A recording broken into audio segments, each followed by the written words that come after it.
that you won't reach it? And what about if you do reach it and nothing changes?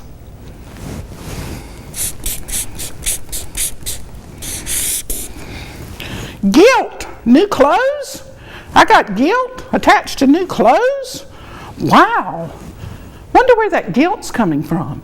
I wonder, if I put on some new clothes, if I think that it makes me look better, or it makes me attractive, or that it covers up some flaw, or that it projects something that I don't have the courage to say, or what about if I'm worried about what that other person's going to think? Should I be wearing these clothes? They're too young for me.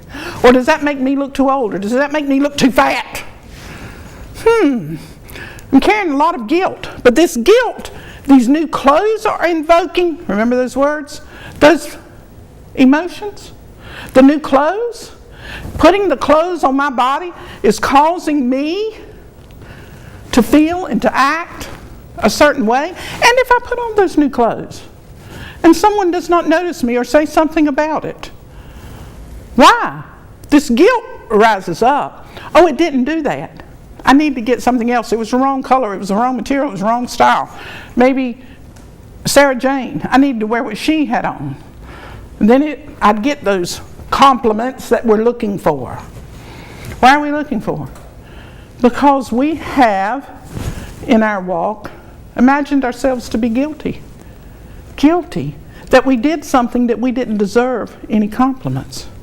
We don't need any compliments. That's the bottom line. It's not a matter of deserving. All the new clothes in the world is not going to get rid of your guilt. Okay? Competition. And I got that with interaction. Wow. Competition? You mean to tell me that when we are interacting with people, we are subconsciously competing? We're competing with the other person and with those around us who are maybe listening or not listening. We're competing to show them that we know what we're talking about. We're competing to know we're going to trump that person. We're competing to know that and to show that we are the funniest, the smartest, the most informed. You mean to tell me that we can't have an interaction without competing? We want to win? What do we win?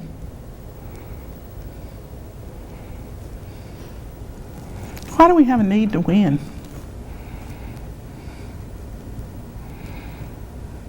We're going to die.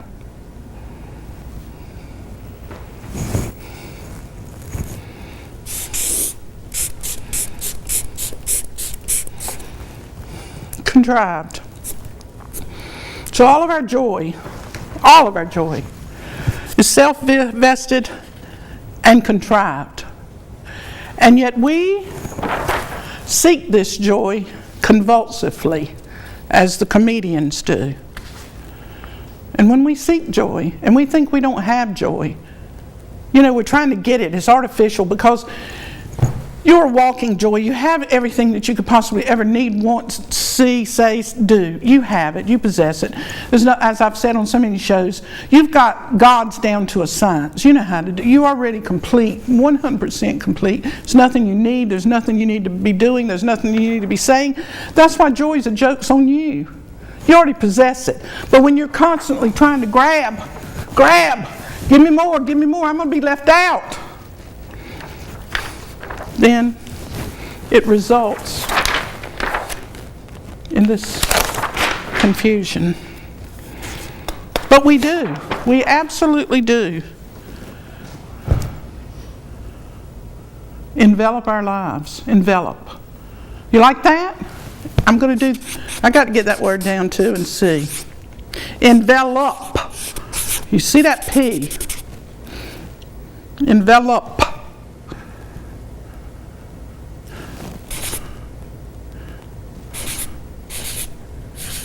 Envelop.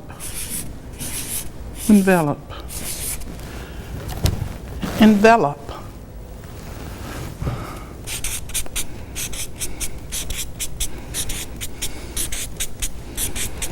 Envelop us. Envelop. You hear the P. Envelop. Envelop.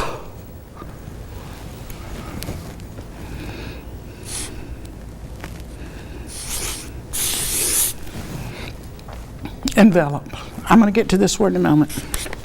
Let's go back to convulsive. Every single one of our acts in trying to obtain joy is convulsive. Paula, convulsive means you have a fit, like in epilepsy. Yeah? That's what's going on inside of you all the time. You're all the time so mangled up in your mind. You don't know how to be still, be quiet. Shut up. Just be enveloped. Just be enveloped. Just be enveloped. Convulsive. Let's see. 3, 6. This is numerology for any of those of you who have not watched me. This is numerology. It's ancient science. Ascribing vibrational numbers, 2 letters. 9. Good gracious. I know I'm going to talk about this. There's that E. Look at there, Mitzi. There's that E.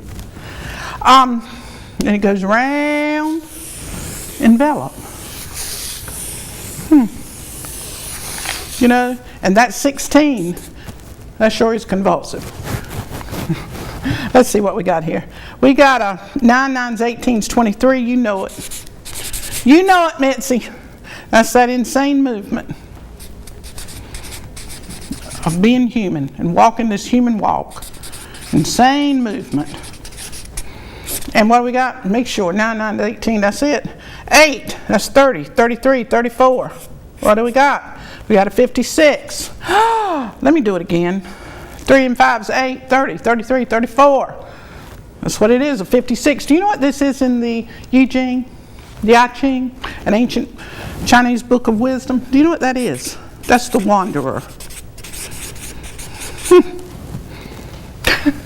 It's the wanderer. You know, Jesus said, foxes have foxholes and birds have nests, but the Son of Man hath nowhere to lay his head. And yet, we try to, in this earth walk, to get somewhere and get comfortable, secure, and safe. We think that we can have those 3 things. We absolutely believe it. And that's why we seek joy. Because we believe in our minds that if we get that joy, we will be safe, secure, and happy for the rest of our lives. Happy, happy, happy, happy, happy, happy. But this says that we, as human, this convulsive activity that is going on inside of us all the time. I think didn't I start with that? Let me see. Can't remember. Did I? Oh yeah, I did, didn't I? I think I did. This surrounding activity of that joy. Okay. It's energy is what it is. It's energy. And that's what we are. We're energy. We're vibrational beings. We are nitrogen. Okay. But anyway, let's go. Convulsive is saying that as long as we are alive, we're wanderers. We have no home here. This is not our home. This is not our home. We're visiting this place for a short while, and we're getting involved in all kinds of things. We're getting involved in all those things that I talked about, didn't I? I've already written them. Didn't I? Sure did. All these things. We're getting involved in family and disputes and new cars and what? Money, sex, meals, laughter, smiles, sorrow, death, competition, new clothes, goals. We get involved with all that stuff. And what happens is we start to believe that this and all these things, what we're doing, is what we are and what we do. That's not what we are. And that's not what we do. And that's not who we are. We are enveloped, this P, this 16, this tower. We are enveloped. This is the Hierophant in the tarot cards. The Hierophant. Okay? What is he? He is knowing. He is knowing.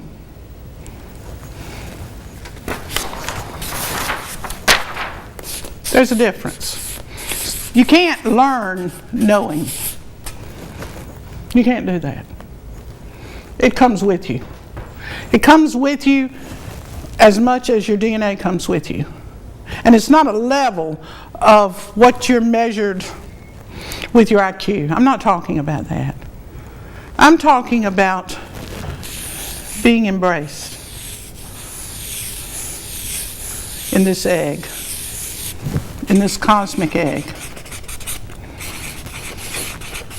This one little teeny, it's way smaller than that. You're one. You're one teeny, atom. You know Adam?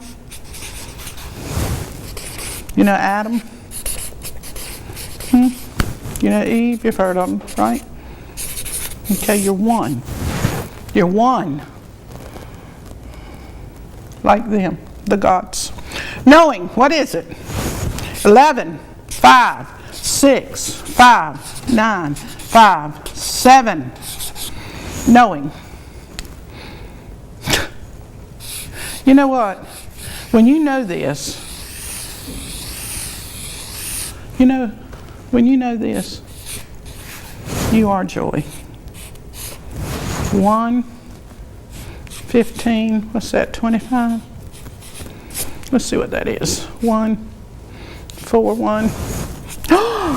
Wow, I do declare. I do declare.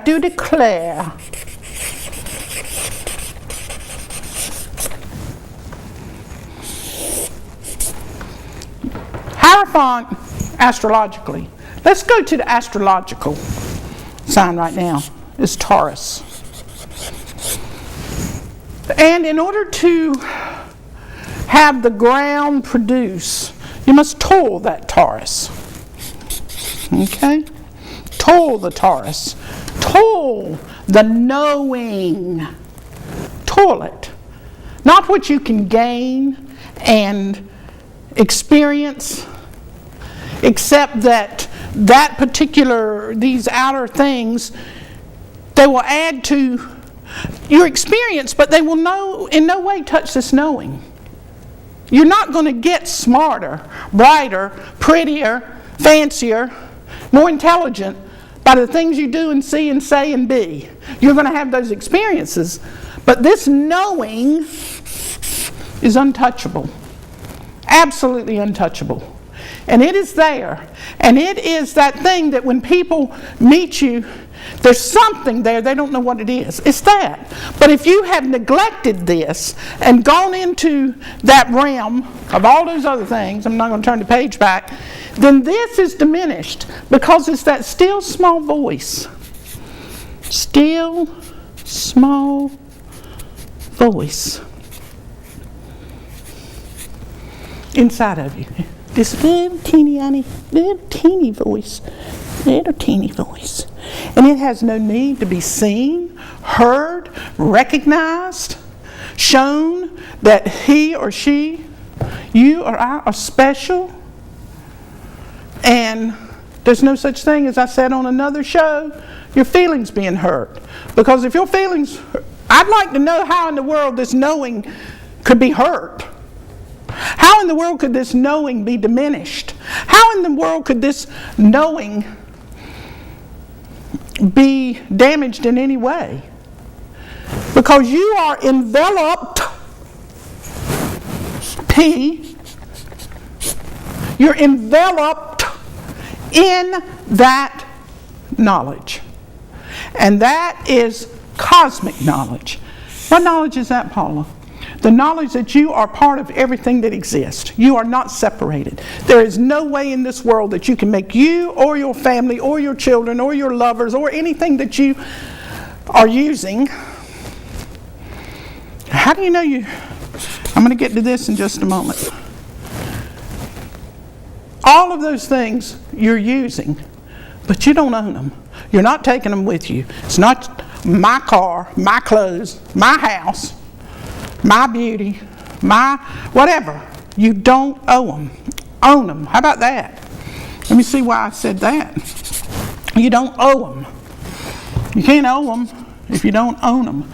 And you don't own them. So this is, am I going to keep it all out? I guess I am.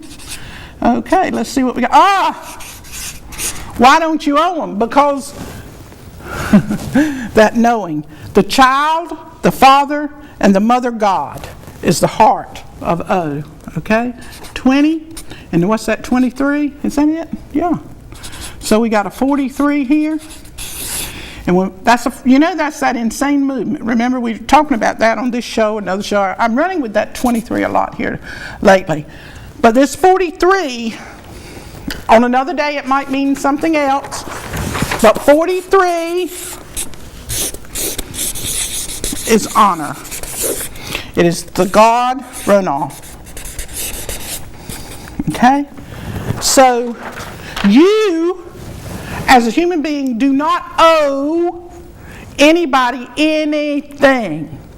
And if somebody is trying to make you feel like you're obligated or you have some duty or responsibility over their lives, it's false. It's not happening. There is no honor in that because the God Ronal has paid it. Well, in Christian terms, let's go to Jesus. He paid it on Calvary. Let's do that if you want to. And know this, all right? So you don't own anything. You don't own anything. You don't even own your own life. If you do, how can you extend 1 second to your life? Let me know. I'm going to do this one. I'm going to hold it all out again, Mitzi. Shifted that, didn't I? And what's this? 14? So we got a 29, change directions, and we got a 23. Well, we got there. We got a 52.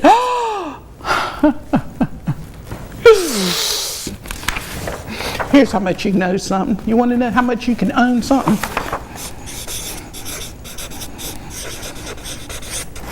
Can you own a mountain? Can you own a mountain? Can you really take that mountain, grab it up, and put it in your pocket and go down the street? Can you?